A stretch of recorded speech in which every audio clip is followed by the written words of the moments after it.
Сәлем достар, бүгін үлпілдек дәмді бауырсақ жасайтын боламыз. Біраз рецепттер қарап көрдім, жұмыртқа қосқан, қаймаққа илеген, бірақ осы рецепт маған қатты ұнады, сіздерге де ұнайды деп ойлаймын. Чашаға су, сүт қосамыз. Оған ашытқы қосып, 2 минут 37 градус бірінші жылдамдықта араластырамыз.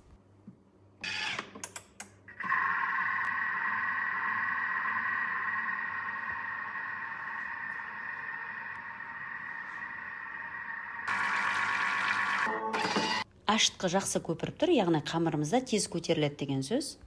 Ұн қосамыз.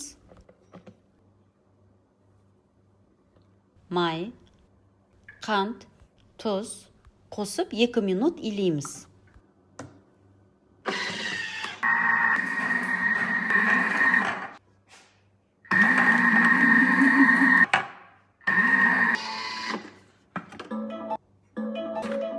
Екі минут ішінде қамырымыз дайын болды. Оны басқа ыдысқа май жағып, ауыстырып аламыз.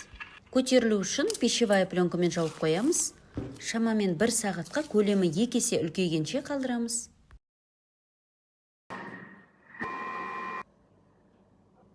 Қамырымыз әдемі көтеріліпті. Енді бұны бір қайтарып иілеп, тағы да көтерілгенше қалдырамыз.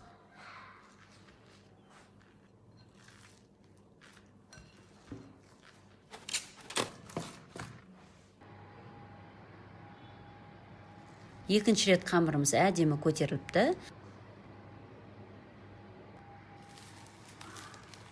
Енді оны 2-ге бөліп, үстел үстіне кішкене ұн сеуіп жаямыз.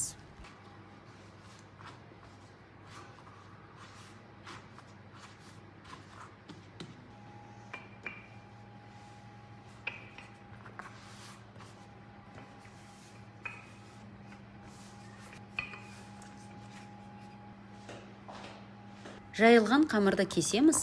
Кесемен, я болмаса 4-1 қылып та турауға болады. Қалыңдығы 1 сантиметрде қылып. Енді соңғы рет қамырымызды пищевая пленкамен жауып қоямыз, көтерілсін. Осы уақытта табаға май құйып, қыздырып қуыруға дайындаймыз. Тақтаға кішкене ұн сеуіп жабыспау үшін қамырды жайғастырамыз.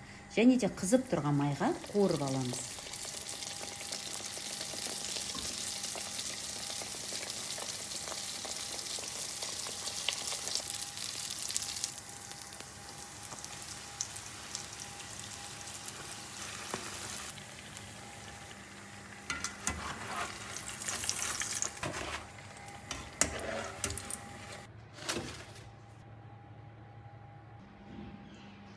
Термомикспен жасалған бауырсақтың қамыр ұнайды деп ойлаймын.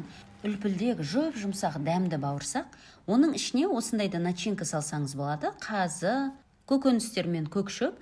Достар, видео ұнаса, лайк басып, каналыма тіркелуді ұмытпаймыз.